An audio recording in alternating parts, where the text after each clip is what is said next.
Hello and welcome to part 2 of Observation Module 2, the Framework Overview. Before you proceed through this module, make sure that you have completed part 1 of the Observation Framework module and completed the evidence sorting activity. Both the video for part 1 and the evidence sorting activity can be found in the Schoology course. So you just gave the new framework a tryout. And what we're going to do now is review each of the example pieces of evidence that you examined and identify the indicator to which it aligns. A few points to make about this exercise. First, we know that context really matters. So we were asking you to link evidence to indicators without context. If and when you are observing instruction, and or as a teacher working with your administrator, you will have the context you need to confidently assign and tag to an indicator. Second, these examples are not meant to be exemplars, nor are they examples of any particular level of performance, level 1, 2, 3, or 4. We provided you with different kinds of examples in an attempt not to have you rate instruction, but instead to really explore the new framework and practice aligning evidence to the indicators. So let's get started and go through each example. So our first example is the teacher asking what conclusion we're able to make about the character after reading page 12. The teacher waits, a student responds, and then the teacher asks additional questions, engaging with the student. This example most closely aligns to indicator 3.2, which is questioning and discussion. And if you look at indicator 3.2, this example very closely aligns to the second descriptor, the second descriptor in indicator 3.2, which is wait time and prompting. Example 2 is a piece of evidence that describes fifth graders completing a Venn diagram about characters in the book Hatchet. This piece of evidence most closely aligns to indicator 2.2, presentation of information. And the experience the children are doing in the example is the learning experience. It's also aligned to the descriptor around explanatory devices. Example 3 of evidence is evidence of a teacher asking questions in kind of rapid succession and calling on the same student a couple of times. This piece of evidence most closely aligns to indicator 1.3, which is equitable access, and specifically the descriptor around participation. Now, you might look at this example and wonder, could it also be aligned to questioning and discussion, indicator 3.2? Yes, certainly, given the kind of timing and pacing of questions. And again, this is where, if you would be actually observing instruction, you would have the full set of context. But particularly this example, the inclusion of, while many students are raising their hands to answer a question, the same student was called upon to answer 2 of the 3 questions. That tells us that students are not being given the opportunity to participate as described in indicator 1.3. Example 4 describes about a poster with standards of conduct and the way that the teacher and the students are using that poster. And this piece of evidence most closely aligns to indicator 1.1, structures for learning, particularly the very first descriptor, routines and procedures. Now, it's not just a poster, but it's really an example of how the teacher uses that poster.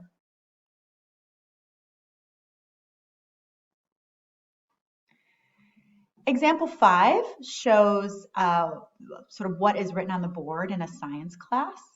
And the items written in this example align to indicator 2.1, which is objectives for learning. And specifically, example 5 aligns with the descriptor of criteria for success, What the teacher has articulated is the things that need to be true for the student to meet the expectation of the objective. Example 6 describes students working in group work. And the indicator to which this most closely aligns is indicator 1.2, that positive classroom climate. Specifically, the third descriptor in indicator 1.2 around student ownership and responsibility. The students in this evidence and example are working together. They're using group work structures to share the workload, and that most closely aligns with ownership and responsibility within positive classroom climate. Example 7 describes the flow of a lesson, including the amount of time that the teachers and students are spending on different parts of the lesson. This piece of evidence most closely aligns to indicator 2.2, which is presentation of information, and specifically to the first descriptor, sequencing and pacing. And so the evidence describes both the sequence of activities and the sort of the pace, the uneven pace of activities in this lesson. The next example describes students engaging in a procedure. And so here you would see this aligns well to indicator 1.1, which is structures for learning. And there are actually two descriptors that this evidence aligns to. The first are those routines and procedures. So clearly the presence of table captains indicates the establishment of a routine, a procedure. And then the instructional time. So the reference to the amount of time it took students aligns to the descriptor around use of instructional time. Example 9 is a quote from a teacher speaking to a group and describing her concern.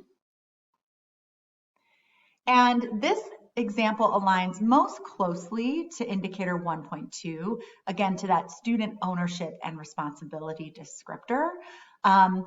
This could also be an example that aligns to indicator 1.1, and particularly the presence or absence of behavior expectations in that descriptor.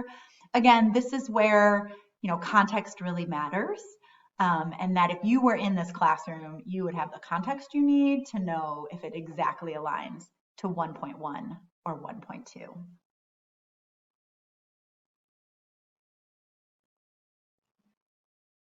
Example 10 describes a classroom with some English language learners and the use of Spanish words on common objects. This example most closely aligns with indicator 1.3 and equitable access, particularly classroom supports.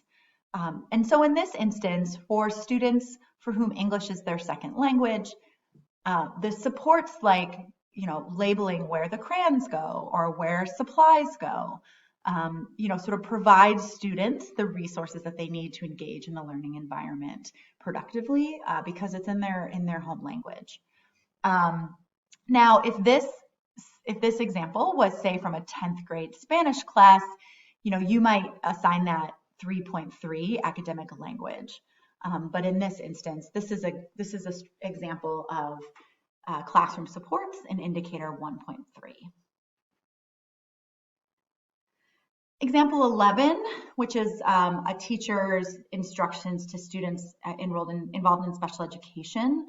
This is also an example of indicator 1.3. This is particularly aligned to the descriptor around expectations for learning and achievement. This is not a rating exercise, but I think we can all agree this is not best practice, but is aligned to that descriptor around holding expectations for all students to learn and achieve. Example 12 describes a teacher articulating new vocabulary terms for students, and this aligns with indicator 3.3, academic language and vocabulary. The specific descriptor for this one is the language is explicitly taught. The teacher is explicitly teaching the terms to the class.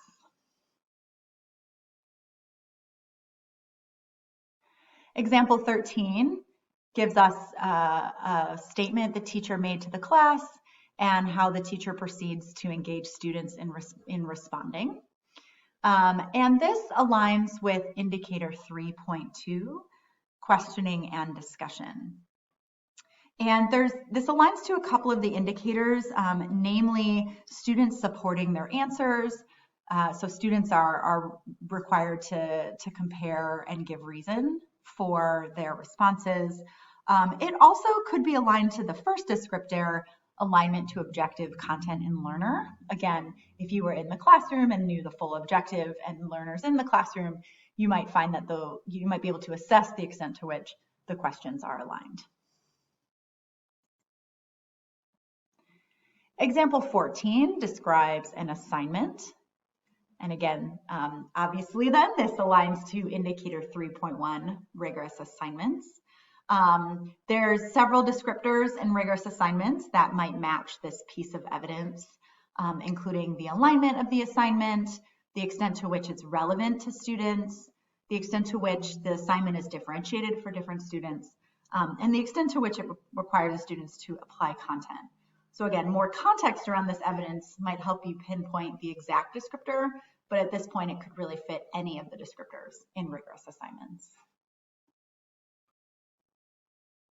And then the final example is students sharing an answer and the teacher helping the students use the correct term in response.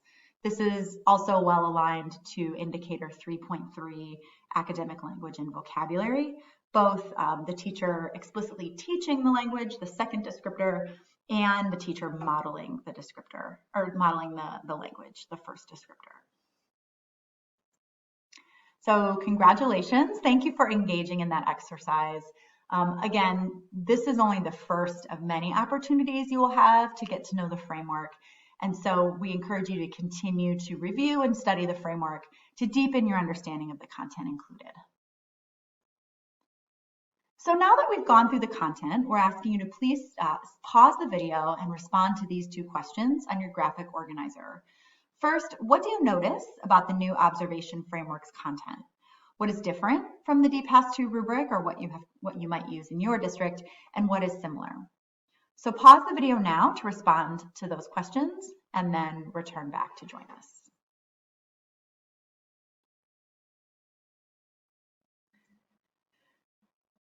So if we think about a tortoise and a turtle, we might see a lot of similarities. So the two animals look very similar and have a lot of the same features. However, there are some important differences and distinctions between the two animals that do make them very different.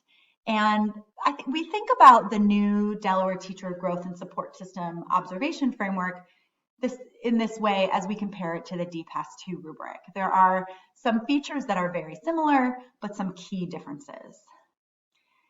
And there are two kind of major key differences in our new framework that we refer to as elephants in the room. The new framework really prioritizes what can be directly observed during classroom instruction. So there is no explicit inclusion of planning in the observation rubric. Now, that doesn't mean that planning is not important.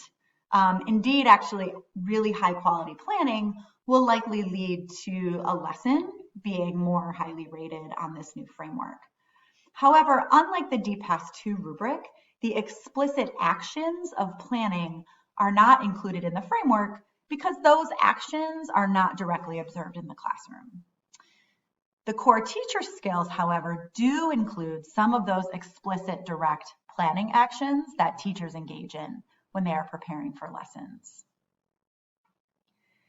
The other elephant in our virtual room is our professional responsibilities. And so as with planning, there is not a separate performance area or standard covering professional responsibilities in the new framework.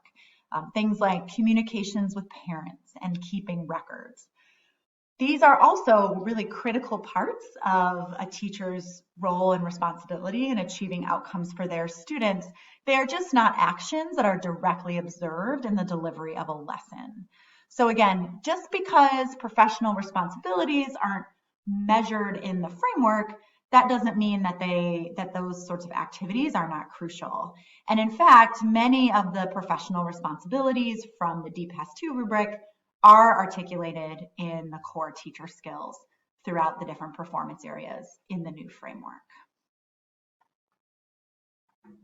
So now that you have a good understanding of the Delaware Teacher Classroom Observation Tool, you are going to take a little walk and complete a crosswalk between the criterion in DPAS-2 and the new framework.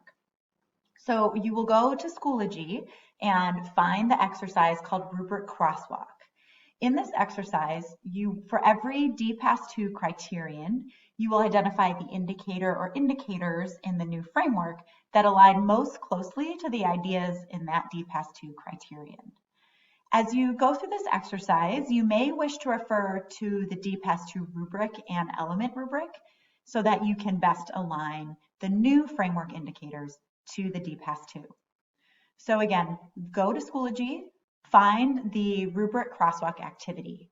Once you complete and submit the activity, you'll be ready for the last part of this online module, part 3.